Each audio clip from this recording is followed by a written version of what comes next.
Mudando um pouco de assunto. Vocês não acham que... Eu tenho um pensamento bem pessimista com a política. Eu acho que não tem Tinha solução. reparado, não? Eu acho que não tem solução. Eu acho que vocês vão se frustrar muito ainda na vida de vocês, nessa trajetória aí. Porque o problema é que o jogo, ele tem as regras do jogo. E as regras dos jogos vão sempre produzir um produto. A regra do jogo, enquanto não mudar, vai sempre produzir um tipo de cenário político. Mas como é que a gente saiu da barbárie para a civilização? Como é que os Estados Unidos se organizaram? Como é que o Chile, é o que está hoje, está enfrentando suas convulsões? Como é que Portugal está super organizado? Foi através da política, as pessoas não nasceram assim. Eu já argumento que a política, ela ajuda, mais ou menos, atrapalha mais do que ajuda, mas quem faz isso acontecer, essa evolução social, é a cultura, é a mídia, as pessoas entendendo, a educação e a tecnologia.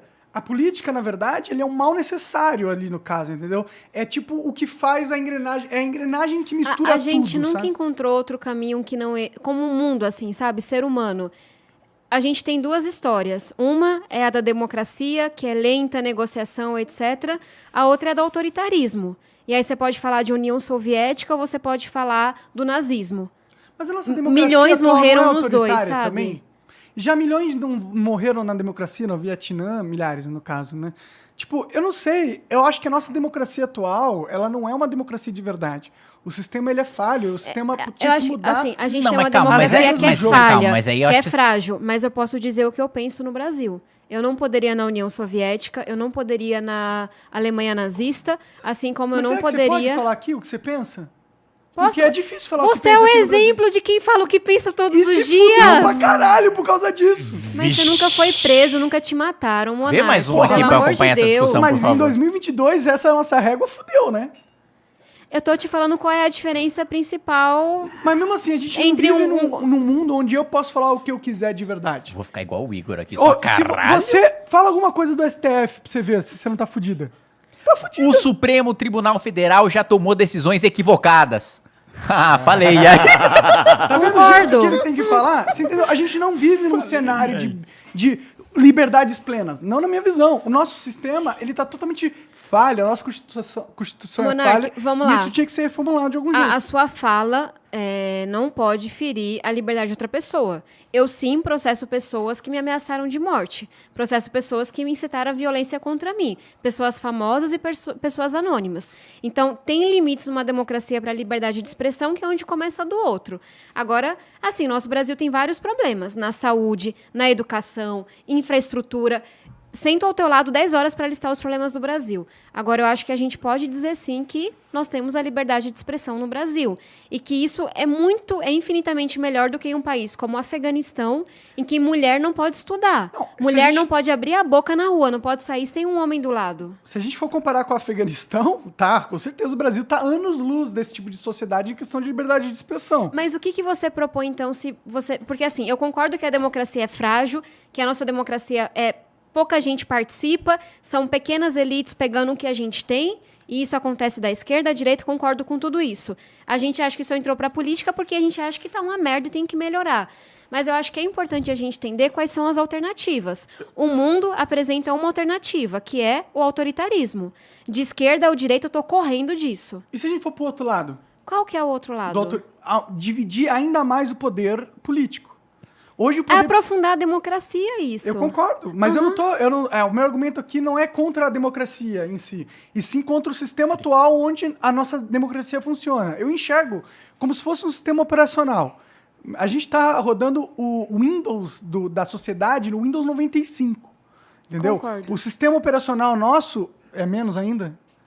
Não, o Windows 95 era bom, eu usava. Entendi. O 95 chegou a ser maneiro, foda era o milênio. A gente tá usando o Windows Milênio e a gente não sai dele, entendeu? Não, mas eu posso fazer uma pequena interferência? Manda. Eu acho o seguinte, eu já acreditei muito que um dos principais problemas do Brasil era o sistema político. Eu, por exemplo, sou defensor do voto distrital misto, né, que é você dividir por distritos e você ter uma parte que é voto por partido, tá, para ter o voto ideológico, porque não existe, salvo algumas exceções, não existem bairros ideológicos, né?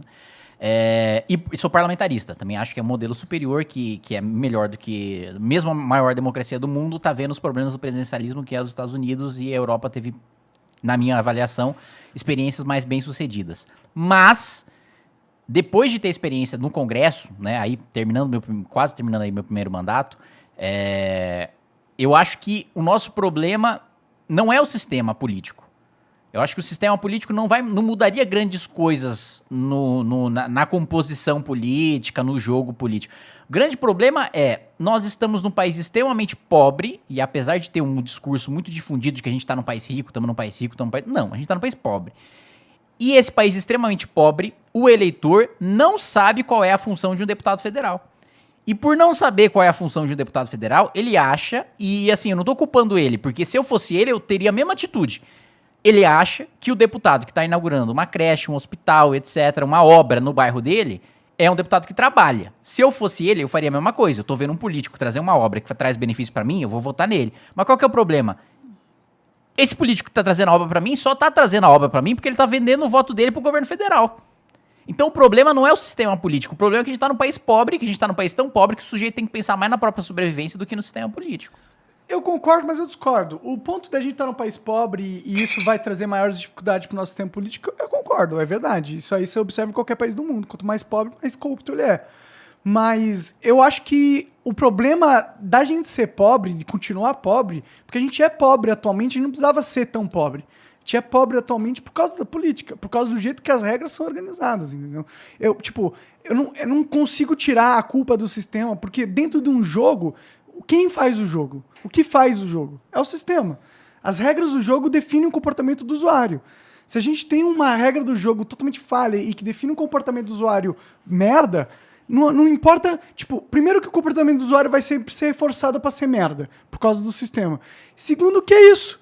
Tipo, a sua dependência de evolução seria a gente ter educação aqui. Monark, todo mas não sistema vai ter é esse sistema hackeável. famoso. Todo sistema é hackeável. Mas, e o que mas já dá para ser fazer menos com hackeável. esse sistema... Mas esse é muito hackeável. Esse é que até nisso são incompetentes. Por isso que é a minha crítica, entendeu? A minha crítica é o sistema de representatividade atual é um sistema totalmente ultrapassado. A gente hoje a gente pode hackear esse sistema e melhorar ele. Eu também acho, mas não é com pessoas lá dentro, é mudando o sistema. Entendeu? Mas a gente não muda as regras do jogo sem mudar a lei. Você precisa escolher um caminho para mudar o sistema. Ou revolução ou instituição. Exemplozinho de brigar contra o sistema. Pandemia, mais da metade de quem mora em favela não conseguiu estudar. Por quê? Maioria não tem internet, não tem equipamento. Abril de 2020, bancada da educação, e esse PL, nem pensei, mas tem uma participação fundamental do Kim. A gente apresenta um projeto besta. Besta assim, em ser simples. Aluno pobre vai receber acesso à internet, um chip, internet patrocinada e um equipamento. Básico, se paga. A molecada não está estudando. De abril até dezembro, eu era relatora do projeto, a gente lutando para aprovar esse projeto. Teve um dia, depois que eu estava dias acampando, comendo marmita lá na Câmara, brigando, porque assim, não é que a galera era contra, o governo era um pouco contra, mas assim, não era prioridade, não interessava a ninguém. O Kim, você lembra disso? Quase meia-noite, assumiu a presidência temporariamente e aprovou o meu PL de conectividade. É verdade, Toca aqui, é verdade. Eu não lembrava disso. Eu lá, dias assim, sem brincadeira, comendo marmita, sem sair, enchendo o saco. Eu só vou encher o saco da galera. Aprovamos. Ou seja, a solução é um golpe, né? Que foi o que eu fiz. Eu não ia colocar dessa forma, ele só assumiu temporariamente. Mas, gente, não tinha quase ninguém. Ele assumiu a presidência, eu tava lá no chão, tava o general Peternelli, lembra? Eu lembro, Peternelli. E a gente aprovou o projeto quase meia-noite. Foi pro Senado, conseguiu aprovar no Senado, o Alessandro Vieira ajudou. O governo federal vetou o projeto, que era fundamental no meio da pandemia. Mobilização, tava lá toda semana, sentava alguém, ligava, enchia o saco, conseguiu derrubar o veto. Qual que foi a mentira da vez? Que não tinha fonte de orçamento. Não tinha fonte de renda. Sendo que eu fui uma das autoras, eu era relatora, e estava lá a fonte FUSH, que é um fundo que foi criado para universalizar as telecomunicações, que o governo nunca tinha utilizado. Enfim, né? Um fundo bem maior do que precisava. Aí a gente foi lá e derrubou o veto. O que o governo fez? O governo... Como é que foi? Deixa eu lembrar a ordem. Entrou na justiça para anular o projeto. Aí lá foi a Tabata, com o Rigoni, com todo mundo, fazer reunião com o ministro do STF para explicar como isso era bizarro. Não achasse pouco, o governo editou uma medida provisória, que é uma lei que começa a valer, para anular o nosso projeto. Aí lá foi a Tabata, reunião com o presidente do Senado para explicar que não era para votar aquela medida provisória. A medida caducou, venceu o prazo dela. O STF falou que a lei era constitucional, que o governo tinha que implementar. Finalmente, nas próximas semanas, estados e municípios vão receber o dinheiro para conectar aluno pobre. Vejam, 2 anos. Isso é um pouco de hackear o sistema. Não era de interesse da maioria pegar esse fundo que eles usam para outras coisas para conectar aluno pobre. É esse tipo de coisa. É comer marmita, é fazer acampamento, é contar com seu amigo do MBL que assumiu a presidência porque é do DEM, não sei o quê. Mas assim, 2 anos. Não, Kim, foi basicamente isso, mas você foi parceiro naquele dia. 2 anos, aí você pode falar. Sou feliz e puto. Quanto? Mas me serviu muito a sua afiliação naquele momento. 2 anos pra gente aprovar um projeto que, se fosse quando a gente apresentou, sabe, bancada da educação inteira. Diferente. Muito aluno teria estudado, muito aluno não teria saído da escola. Muita coisa que você mencionou estaria mais perto da gente resolver. Mas está aprovado agora e vai ajudar muita gente. Então, lutar contra o sistema é um pouco disso. Muitas vezes não é porque as pessoas odeiam seu projeto, é porque seu projeto não é importante para elas, sabe? E aí, assim, olha quanta coisa você poderia falar. Caramba, se todo projeto é esse esforço, abandona. Você pode falar, olha as formas quase que hilárias que a gente foi lutando contra, sabe? Imagine se tem mais gente. Se além do Rigoni, do Alessandro, do Kim presidindo, tem mais uns 3. Tem mais uns 6, sabe? Eu acho que... Eu vou te trazer 2 frases aqui, Monark, seu incrédulo da democracia. A primeira frase é Não, de eu não sou incrédulo. Winston Churchill, né? Um sujeito, assim, que graças a ele que, em vez de estar uma suástica nazista, aqui tá escrito Flow.